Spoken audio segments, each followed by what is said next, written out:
Atlanta, Georgia, Hotlanta, or simply Black Gay Mecca, it's become a very transient city, and boys are coming here by the drove every week. Some are rolling in on the Megabus, some are flying in on Spirit Airlines, and some are just simply piling up in the Buick and hitting the road down I-85. Some will last, some won't. Some will crash and burn, and some will become superstars. But it's all in the Life Atlanta. Like sunny days, they bring me joy. But when the spotlight's on me, can't be ignored. The life, everybody wants the life. Infinity pools and high-tech cars, helicopters on speed 1, I'm living so far. The life, the life. Everybody really wants it, but who really has it? The life, the life. Me growing up, I can honestly say I grew up in a great household. The only thing about growing up for me was there was always somebody different. My mom has never, as long as I've been alive, been by herself. Now would probably be the longest she has not dated or been with somebody, but I've always had a stepfather. I've always had a stepfather at first, and then somewhere down the line, she decided she wanted to be with women, which was something she always did, but I didn't know. And then I had stepmoms, or she had girlfriends. But growing up was fairly easy for me. She didn't pressure me into anything. She didn't put a gun up to my head. Everybody knew I was gay. You know, they made me feel comfortable about it. Nobody ever picked on me about the way that I acted, or that I wanted to dance, or that I was into theater. And she protected me. She made sure that nobody hurt me or said anything to hurt me, because she knew what I would be. And for that makes her my hero, because a lot of people don't get the opportunity to have that. I wasn't one of those people. I didn't have a relationship with my father, though. I went to stay with my dad maybe when I was like 11 or 12 over the summer. And I guess once he realized I was gay, it just kind of pushed me off on my grandmother. And then when she realized I was gay, she kind of pushed me back off on my mom. And from there, we didn't really talk as much. But I never held a grudge towards them. I never felt any type of way about it. I just took it for what it was. My mother was enough. She was my mother, my father. She was all that I needed. And to this day, I have a relationship with my grandmother. My father came to one of my shows for the very first time. He was there crying and, tipping me and recording, and he was so proud of me and, mesmerized at how beautiful I was and how talented I was, and how it was comforting for him to know that his son was not becoming a woman and that it was just the act, and it made things a lot easier. So now I have a relationship with my father, and everything is fine. Like I told him, I never had an issue with you. I was just waiting on you to grow up.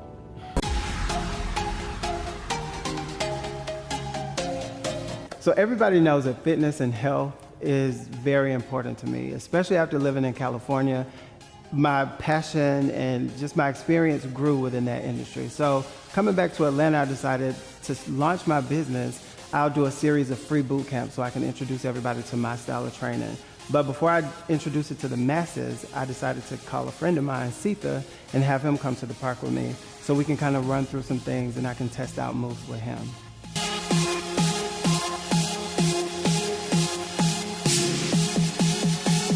I invited all the guys to come out to the boot camp because a lot of them had kind of expressed to me what their goals were, what they want to do, what they want to change. So I'm like, hey, come to the boot camp, work out, and then we can talk about working something out, to get you trained or whatever.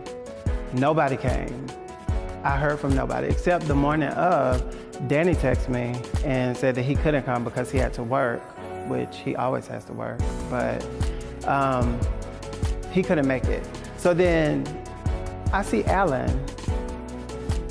Alan walks up the last 10 minutes of the class, maybe, and he said it was because he got lost.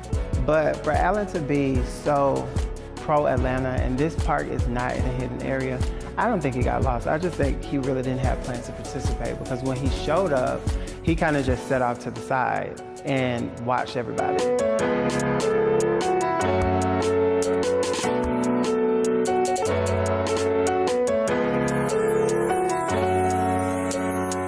after the boot camp, Alan wanted to have a conversation. He said he wanted to just kind of talk. And I wanted to get to know him on a one-on-one level because every time Alan and I talk, it's always in a group setting and he's arguing with somebody.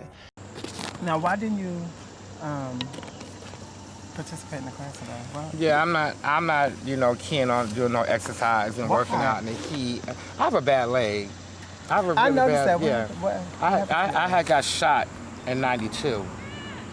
Somebody had kicked my door in when I was living in Hollywood, California, right. And we was fighting with the gun and it went off and I got shot and fell out the window. So the bone grew back.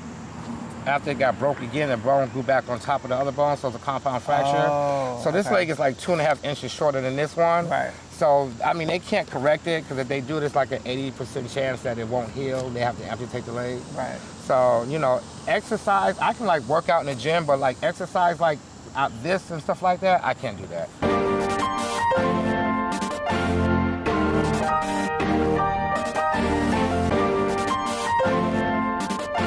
Okay, so today is that big day that I think every person that I have to go through that deal with the same situation that I deal with. And that's pretty much coming out to your parents. My mom already knows. I've came out to her. My mom is my best friend, so she knows everything. But the most part that I haven't done yet is pretty much come out to my dad. I can't really. I'm just sending you good energy because I don't know. I mean, Alright, well, it's raining. I don't know. yeah, I mean, and also invite them down too. As much as I want to have the photos ready for this book launch, my mind is not in the right place. And I know a lot of. Hello? Hey, dude. What's going on, Mike? Nothing much. How are you? I'm here. Taking play. Good. So pretty much I just wanted to call you and, talk, because I know it's like a lot of stuff. We ain't talked in a minute. And some stuff that I kind of, wanted to sit down I wanted to sit down, but, since we a few miles apart, can't do that right now, but I did want to go ahead and, talk to you and get some stuff off my chest. Well, I'm sitting down. Okay.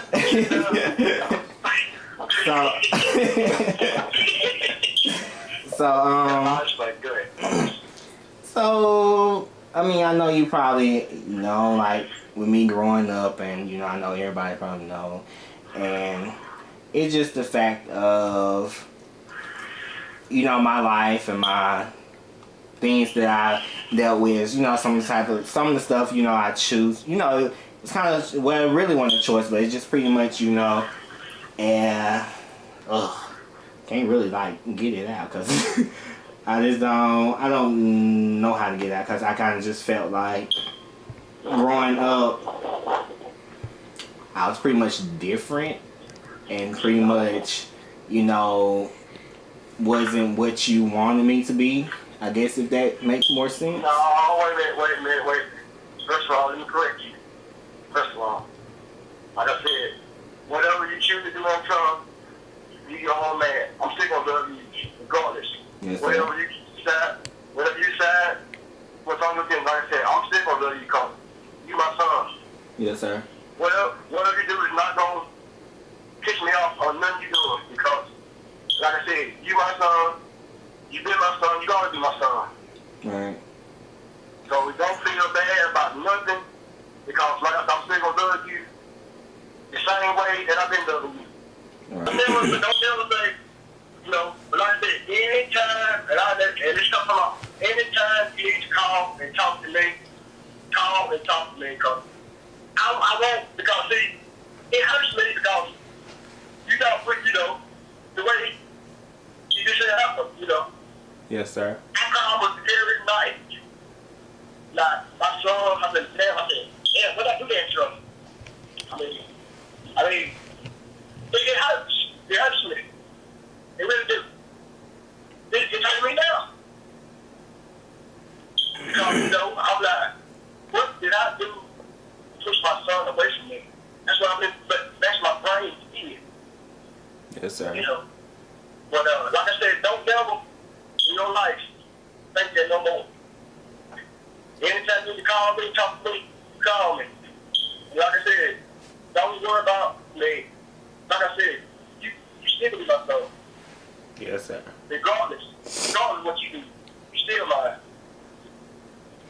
I laid down, we made you together, and like I said, it's not no separation of you or the rest of your brothers and sisters. And like I said, all y'all is equal. Y'all equal apart. Y'all ain't nobody better than each other. All y'all is equal. And I treat y'all, and I treat y'all equal. I don't treat nobody, like I said, I don't treat nobody better than each other. Because all y'all is mine. All y'all got my blood in y'all. All right, then. Don't you never forget that. I won't. At that moment, I kind of feel like a lot of things had lifted off of me. And it was kind of like, I can breathe now because my dad knows the things that I've been trying, one of the biggest secrets that I've been hiding my whole life from him. And, you know, at that moment, and just standing there hearing that kind of brought back all the bonds and everything that we had, because it's like, okay, I want to get back to that father and son, that relationship that we had. Even though, you know, you might not agree with my sexuality, I'm still that son, I'm still that person, I'm still the same person. So there's nothing about that that's gonna change. So, you know, having that conversation, you know, I did cry like a little girl, which I'm trying to hold it in now from crying. But anyway, you know, I felt good. So I invited my mom out for lunch. I'm excited. I love my mom so much. Like, that's my lady. We're like this. We're so close. So I just want to talk to her about a few things that's been going on and see where her head is about just, you know, her son and being gay and what she thinks about all of that. The reason why I got tired of it, because you remember I called you, I was like, Mom, you know, I just realized I have been basically like hating or despising my family for so long because I felt like, even though I'd never talked to you guys about it, I felt like you guys were just gonna be like, no, who is that? Because I knew growing up with God and church and dad and this and that my lifestyle was wrong. And even in society it's wrong, and I know that in church it's a lot about image too, like what pastor wants to have a gay son. And so it's just Can I just stop you right there? Sure. Now, as it pertains to you, your father, now we believe that you're a gift. You are a gift from God, okay? Which means that God will give all of us the wisdom on how we're going to deal with whatever, you know, we need to deal with. So parents understand that children are a gift, meaning that we're still supposed to love, nurture, protect, provide, encourage, support. And so those are that's what, you know, that's what parents want to do. Now, to me, you shouldn't assume that everybody in the family is going to feel the same way, because everybody has their own mind and they have their own thoughts concerning, you know, the homosexual, you know, community. They have their own thoughts. So as I'm talking to my mom, I just realized our relationship has become so much stronger and closer because of me being gay. And I really appreciate her for that, because not a lot of people have such supportive parents or such of a supportive mother as I do. And her advice, it just really touched my heart. I love my mom. She told me that she just wants to be my mother. She doesn't want to control who I love and what I do. She just wants to be my mother, and through trying to be my mother, she accepts me for who I am.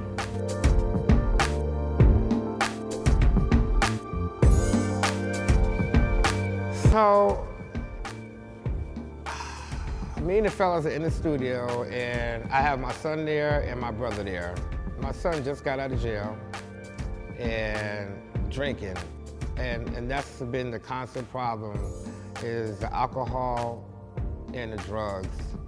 And I don't think that people realize, you know, as a parent and as a gay parent, that, you know, what we have to deal with when our sons are teenagers and adults and then they going through this problem, and it's like you actually see them going down a spiral slope. You done walked out and y'all got some more fucking beer and shit, man. Just one more, that's only two. It ain't no one more. You fucking been drinking all fucking damn day with him. You a bad fucking influence. I'm gonna be outside. Give my fucking phone, man. Why you fucking still drinking beer for, man? No, it's not his. He just got out, so he said. I don't give a shit though, man. You ain't learned your lesson yet, have you? You ain't how with that? You still drinking in public, man. You just say my life right now, because I don't know what. You know what? Let me tell you something. You need to get your shit together. You 40 fucking years old, dude. You 40 years old. Fuck your ID. You 40 years old, and then you got my dad. You got my son out here following your dumb ass, and you think that's cool. He just got out of jail. I just had a crazy shit. Just talk. You better get your shit together, dude, before I kick your ass. I got one though. Fucking alcoholics, man. You don't know my life. Don't judge me. I don't know who life. You don't know my life. I ain't talking about your life. I'm talking about my son's life. I'm talking about his life. This nigga just got out of jail. And he doing the same shit that got him in jail. What are you doing, drink? Drinking. He's celebrating his release. Man, fuck that. Let me tell you something, man. You've been in jail 9 days. That's not nothing to celebrate about. I can see you've been in there for 10 years or 15 or 20 years. But 9 days, you ain't learned your fucking lesson. You got 4 fucking kids. What you supposed to be taking care of your kids right now, but instead you worry about getting drunk and getting high. And that's, to me, that's not cool. Because it falls on me to take care of those kids. I ain't lay down and had them kids. I did it. The same that you can take that money and buy beer and liquor with and weed with, you can buy your baby some fucking Pampers. I shouldn't have to go out there and buy Pampers and milk for your fucking kids, because you don't got no money. And I've been doing this shit since 7 o'clock this morning. Roswell, going back and forth from fucking Snellville to Roswell to court, back and forth. And to get you out of jail for you to do the same. And I think that day what they did was very disrespectful, and it just made me snap, because this is something I've been dealing with for the last 4 years since it got really bad with the drinking. And I don't know, I mean, to watch my son do it, and then my youngest brother is an alcoholic, people just think it's easy, and it's just not. It's just, you know.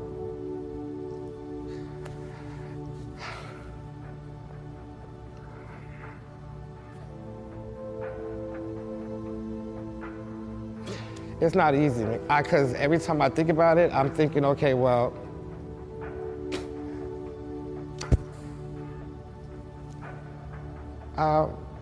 did I do something wrong? You know, is it my fault?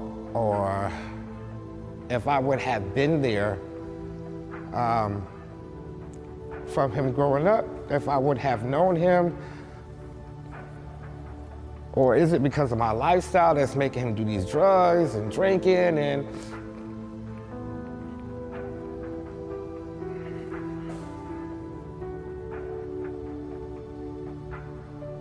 we're not even talking to this day. I couldn't even begin to tell you where he's at now. It's been about a month. It's just come to the point where you gotta let go. I just had to come to the point where I just had to let go. I just had to let go, because it's not good for me. It's destroying everything that I'm trying to build a legacy for my kids and my grandkids, and you just want your children to be the best and to do the best, and I don't think it's ever gonna happen with him.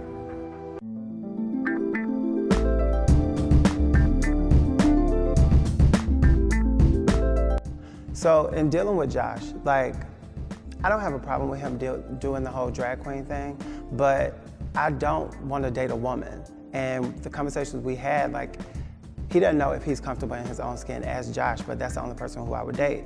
And I don't want to deal with, like, a couple of years down the road, I'm dealing with you trying to become Caitlyn, or, you know, you want to transition. So that's not going to fly with me, because if I wanted to date a girl, I would date a girl, but that's not my. So Josh asked me out. He asked me to meet him at Burkhart's to have a drink. And, you know, I really hadn't gotten a chance to talk to him about him saying that, you know, we really hadn't gone into detail about him being interested in me. So, you know, I decided I go, I meet him, we talk. And, you know, in talking, it quickly went from a conversation about me and him and dating into a conversation about his ideals and his perspective. And, you know, I think what's happening to him and what I really don't want to happen to him is because Josh is still trying to figure out who he is as Josh and, you know, trying to figure out how to introduce himself to Josh. He's kind of given up on the whole ideal that he'll be able to find somebody for him. At this point, I'm just kind of married to Trinity. See? But how are you, that's the problem though. That's my partner. That's my partner. Like we bring money in. That's my partner. The thing is, you worked so hard to introduce everybody to Trinity, and you're gonna have to circle back around. I don't. I tried. You know, I would kill to be able to clone this character and put her in a box and just turn her on for the work and then, you know, and just be myself. I don't. Everybody I run into, you knew me when we first met. Right. I can't get away from it. I'm not ashamed of it. I've worked hard. But you knew me from that. You didn't know me from... No, in all honesty, when we first met, I didn't know who you were.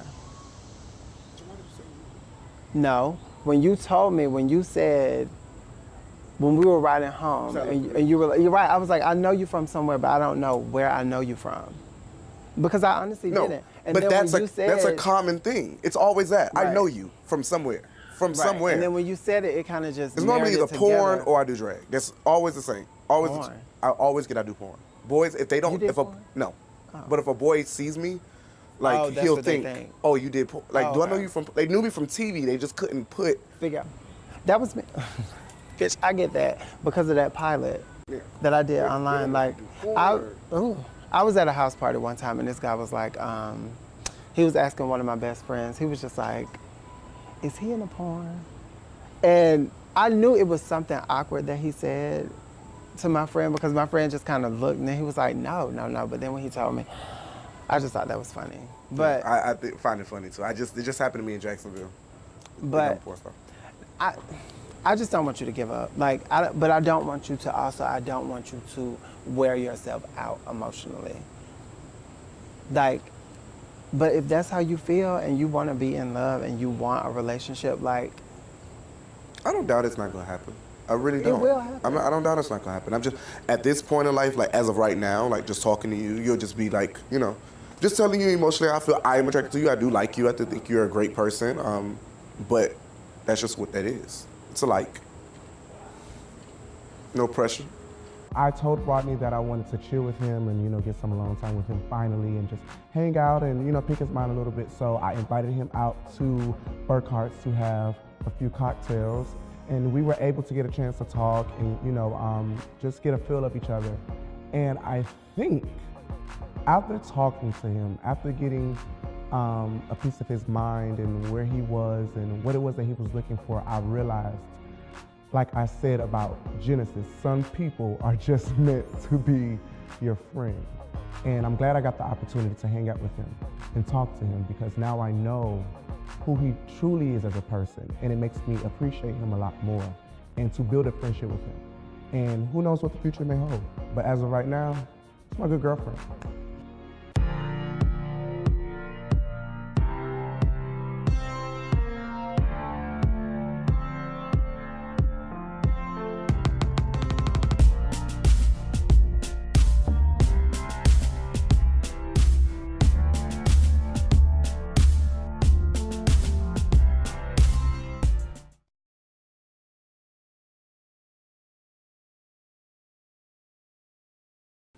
Honey, everybody thinks that they know Houston for Beyonce, my little sister, the Texans, the rodeo, the Astrodome. But honey, what you're about to get is muy caliente.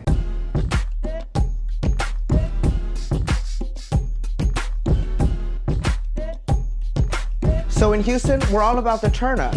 Ever since that song came out, we're all about turning up. Okay,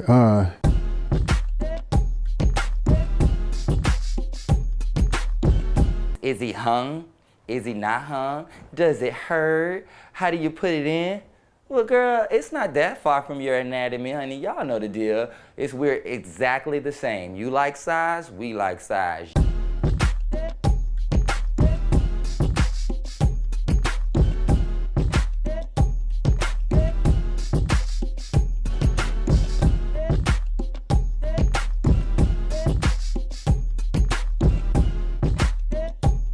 So in Houston, we're all about the turn up. Ever since that song came out, we're all about turning up.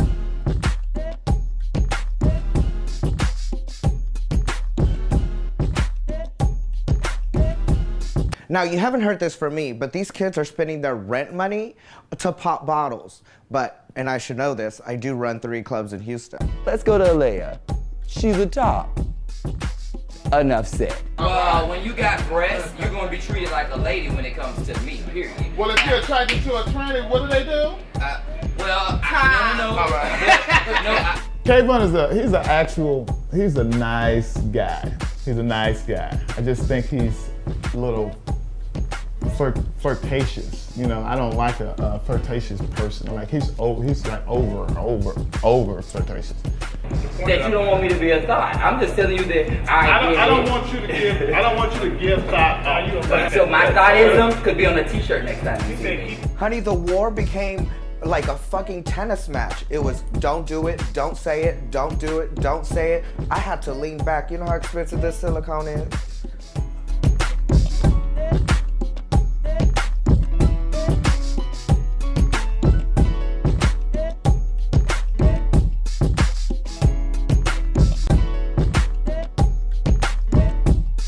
So I haven't seen you since your book signing. How did that go? I was there, but I missed a little bit of it. Did any of the... None of the fellas showed up, or Aaliyah. I don't know, maybe in 2014 they're doing book signings at restaurants, but I just was not gonna be a part of that, and you know, I just didn't want to be around his people. I don't know them, so why would I want to go have brunch at some place that I don't even normally eat at? And I can go have brunch where I normally go have brunch at. And I did. F that bitch. To me, I felt kind of like disrespected because Alea emailed me and said, hey honey, I'll be there. Child, if I hear one more thing about this goddamn book release, I'm gonna write a book about the book release. Kevin sent me a text said, I'm gonna support you, I'm gonna be there. If you have a book signing, have it at a bookstore. Book signings are not book brunches. We don't do them at restaurants. We don't do them at 8-seater tables. Get your coins up and then address KB. Until then, stay in your lane, honey. Stay in your lane. Justin sent me a text and I'm gonna be there. No. And then for nobody to show up, I feel like that was disrespectful.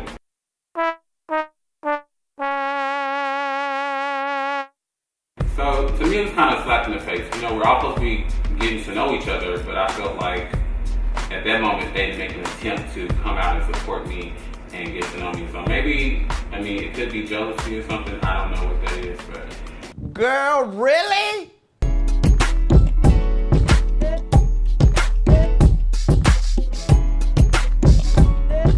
Today, people are gonna kind of get to see exactly what I do as far as my model calls, my castings that we do throughout the city of Houston to make models successful.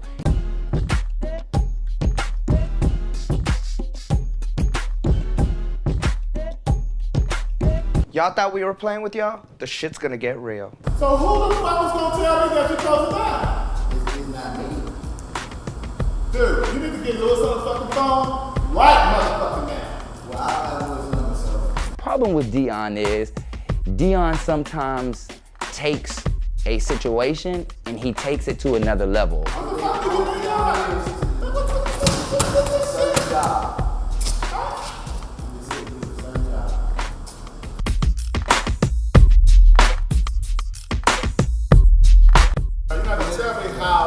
I'm gonna talk. But we talking business. We talking business. I'm very pissed. But we talking business now. So Okay. when we talking business. But you come in here, you make a demand. But because I'm the artist. Okay, your point. You're the hired help. Yeah, we high too. That's what you are today with us. So I'm high. You need to hire them. Yeah. So, you need to get paid for your time? You know what? You need to get paid for your time or something? You know what? Since I'm the higher help, y'all can get somebody else. That's no problem. It's a phone call Y'all take away. that. Y'all take that. Really? Really? Aaliyah, loud, bold, beautiful. Justin Roach. What the bitch said about me? Justin Roach. I don't know too much about this queen, but Justin White. Biggest joke. To be truthfully honest, I don't see how they are the life Houston. I mean, they are nowhere in my social circle. I've never really seen these people. I mean, they just look a little balmy, if you get what I'm saying. But I mean, hey, to each his own.